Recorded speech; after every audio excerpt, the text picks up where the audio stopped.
تعظیم نبی کا سنتے ہی جنہیں سوزش سی ہو جاتی ہے،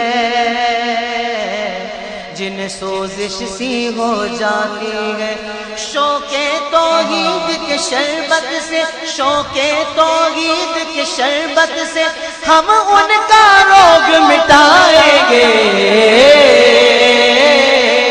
توحید و رسالت کی خاطر ہر باطل سے ٹکرائیں گے، توحید و رسالت کی خاطر ہر باطل سے ٹکرائیں گے۔ ہم آل نبی کے متوالے، حسنین کے مشن کے وارث۔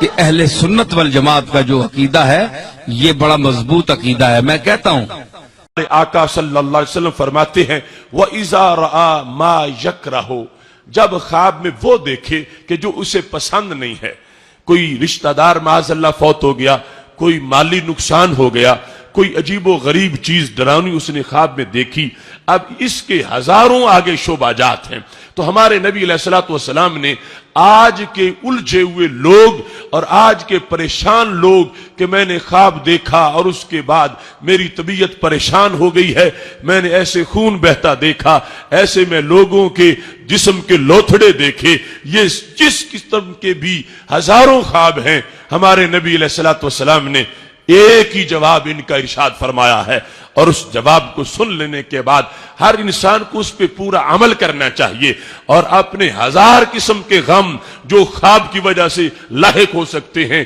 اس ایک حدیث سے وہ سارے غم غلط ہو جاتے ہیں، اور ایک حدیث سے ان سارے غموں سے انسان کو نجات مل جاتی ہے، اور ایک حدیث کی بنیاد پر یہ انسان ان ہزاروں سوالوں سے بچ گیا ہے جو یہ لے کے پھر رہا ہوگا کہ مجھے اس کی تعبیر بتاؤ، اس کا مطلب کیا ہے۔ میں نے اس طرح کی صورتحال دیکھی ہے۔ یہ ہمارے نبی علیہ السلام کے جوامع الکلم میں سے جامع کلمات ہیں حدیث شریف کے کہ جملہ ایک ہے مگر 1,00,000 سے بھی زائد مسائل کا حل ہمارے نبی علیہ السلام نے اس میں اپنی امت کو عطا فرما دیا ہے۔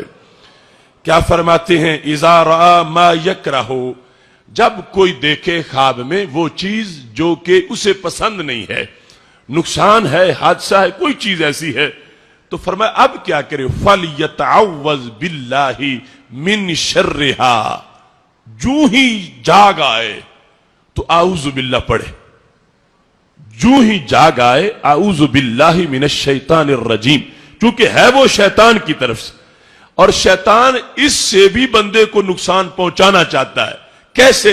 کہ جب یہ اس سوچ میں پڑ جائے گا کہ کچھ ضرور ہو جائے گا، خواب میں نے دیکھا ہے کچھ ہو کے رہے گا، اب جس وقت ذہن میں یہ اپنے طور پر کوئی اس کی تعبیر بنا لے گا تو اب اس کے سوچ کے منہمک ہو جانے کی وجہ سے یہ خود اپنا نقصان کر بیٹھے گا، یہ ڈر ڈر کے اپنا مغز کھپا کھپا کے اپنی سوچ میں پڑھ پڑھ کے اس کا اب نقصان ہو جائے گا جو شیطان اس کا نقصان کرنا چاہتا ہے۔ تو نبی علیہ السلام اس کو نقصان سے بچانا چاہتے ہیں، جو کچھ بھی تم دیکھ لو کتنا ہی بھیانک خواب نہ کیوں نہ ہو، تم نے جو ہی جاگ آئے تو پھر اعوذ باللہ پڑھنا ہے، اور ساتھ ہی فرمایا وَلْيَتْفُلْ ثَلَاثًا، بائیں طرف منہ کر کے 3 مرتبہ تھوکنا بھی ہے، اپنی پشت کے پیچھے اس طرح بائیں کندھے کی طرف منہ کر کے پچھلی جانب 3 مرتبہ تھوکنا ہے، تو یہ تھوک شیطان پہ پڑے گا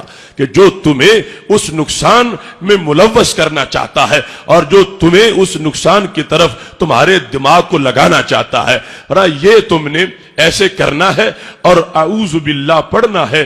اور پھر فرمایا فلا يحدث بها احدا، کسی کو یہ خواب نہیں بتانا، نہ باپ کو، نہ بیٹے کو، نہ بیوی کو، نہ ماں کو، نہ بہن بھائی کو، نہ کسی مفتی قاضی کو، نہ کسی اپنے پیر کو، فرمایا یہ خواب بیان ہی نہیں کرنا۔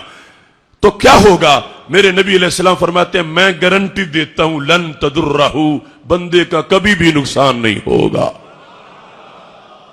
دیکھو کیسا نبوت کی طرف سے علاج، کیسی لوگوں کی رہنمائی ہے، اور کتنا لازم ہے دین کو جاننا، اپنی بہتری کے لیے کتنا لازم ہے اس دین کو پڑھنا اور کتنا ضروری ہے شریعت کو جاننا اور کتنا لازم ہے دین کا فہم. اب سب کچھ تو بیان کر دیا گیا ہمارے لیے, سب کچھ کتابوں میں موجود ہے, وہ کتابیں الماریوں میں بند ہیں اور ان کا علم جو ہے وہ لوگوں کے اذہان سے دور پڑا ہے.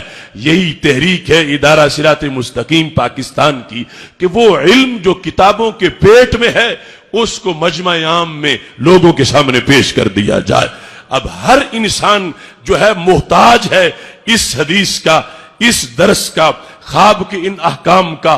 کون ہے جسے خواب نہ آتا ہو, اور خواب آئے اور انسان اپنی آنکھوں کے سامنے دیکھ رہا ہو اتنا خون بہ گیا ہے, ایسے حادثہ ہو گیا ہے, ایسے فلاں کاٹا گیا ہے, مارا گیا ہے, بھونا گیا ہے, یہ دیکھ کر یقیناً وہ پریشان ہوگا. لیکن نبی علیہ الصلوۃ والسلام آج سے 14 صدیوں سے زائد زمانہ قبل ہماری پریشانیوں کا علاج کر کے گئے ہیں. تم نے میری بات پہ عمل کرنا ہے. شیطان کوشش کر رہا ہے کہ تمہارے مسکراتے چہرے مرجھا جائیں. شیطان کوشش کر رہا ہے کہ چونکہ تم نے کلمہ پڑھ کے رب سے محبتوں کے وعدے کر لیے ہیں, وہ تمہیں اس رنگ کے اندر معاذاللہ بھنگ ڈالنا چاہتا ہے, وہ تمہیں مایوس کرنا چاہتا ہے. تو تم نبوت نے جو فیض دیا ہے اس پر قائم رہ کر اپنے آپ کو پریشانیوں سے بچانا ہے. تو ہمارے آقا صلی اللہ علیہ وسلم نے ہر مومن کی کیسے مشکل کشائی کی ہے, ہر مومن کی کیسے حاجت روائی کی ہے. اب خوابوں کے بوجھ کے تلے وہ بندے جو روندے جا رہے ہیں کہ اتنا ڈرونا خواب ہے, کچھ ہو کے رہے گا. تو میرے نبی علیہ السلام نے فرمایا مجھے مانا ہے تو کچھ بھی نہیں ہوگا, میرے کہنے پہ تم عمل کر لو. اٹھتے ہی اعوذ باللہ پڑھو, اگر نہیں یاد رہا تو پھر جب یاد آ جائے پڑھ لو. ہو سکتا ہے کہ اس وقت بیدار ہوا انسان اور پھر سو گیا ہے تو اب اعوذ باللہ نہیں پڑھ سکا, لیکن اعوذ باللہ پھر بھی قضا نہیں ہوا. دن کو جب رات والا خواب یاد آیا, ابھی اپنے بائیں کندھے کے پیچھے منہ کر کے 3 مرتبہ تھوکو اور اعوذ باللہ من الشیطان الرجیم یہ پڑھ لو, اور پھر سید عالم نور مجسم شفیع معظم صلی اللہ علیہ وسلم پر اعتماد کر کے پوری طرح آگے کسی کے سامنے یہ بات بیان مت کرو کہ میں نے یہ خواب دیکھا ہے, اس طرح کی صورتحال ہے. یہ فرمایا آگے کسی کے سامنے اس کو بیان نہیں کرنا. تو پھر کیا ہوگا؟ لن تدرہ, لن تاکید نفی کے لیے ہے, جس میں نبی علیہ الصلوۃ والسلام نے تاکید کے ساتھ سمپل خبر دی تھی, فرماتے کہ نقصان نہیں ہوگا. اب فرمایا ہرگز نقصان نہیں ہوگا. لن تدرہ, فرمایا وہ خواب انسان کو نقصان نہیں پہنچا سکے گا.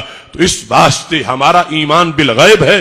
سید عالم نور مجسم شفیع معظم صلی اللہ علیہ وسلم کی نبوت پر پورا یقین ہے, آپ کی تعلیمات پر پورا اعتقاد ہے. یہ حدیث شریف بخاری شریف میں بھی ہے, یہ حدیث شریف مسلم شریف میں بھی ہے. اس واسطے اس پر پورا عمل کرتے ہوئے اپنا بھلا سوچنے کی ضرورت ہے, ورنہ تم لے کے پھرتے رہو گے کہ اس کی تعبیر فلاں سے پوچھیں, فلاں سے پوچھیں, اور ذہن تعبیر خود ہی بنا چکا ہے کہ یہ ایسا کوئی نقصان ہونے والا ہے جو مجھے خواب نظر آ رہا ہے. اور اگر کوئی تعبیر بنا لے گا نقصان والی تو پھر نقصان ہو بھی جائے گا معاذ اللہ. مشکل ہے پھر انسان بچ سکے, چونکہ جس وقت ایسی صورتحال میں تعبیر بنا لی جائے خواب کی تو تعبیر کی تاثیر ہوتی ہے, تعبیر کا اثر ہو جاتا ہے, تعبیر کی وجہ سے پھر آگے نقصان ہو سکتا ہے.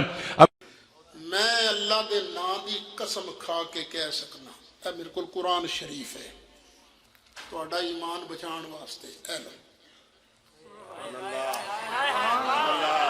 اللہ دی قسم, مذہب اہل سنت حق اور سچ.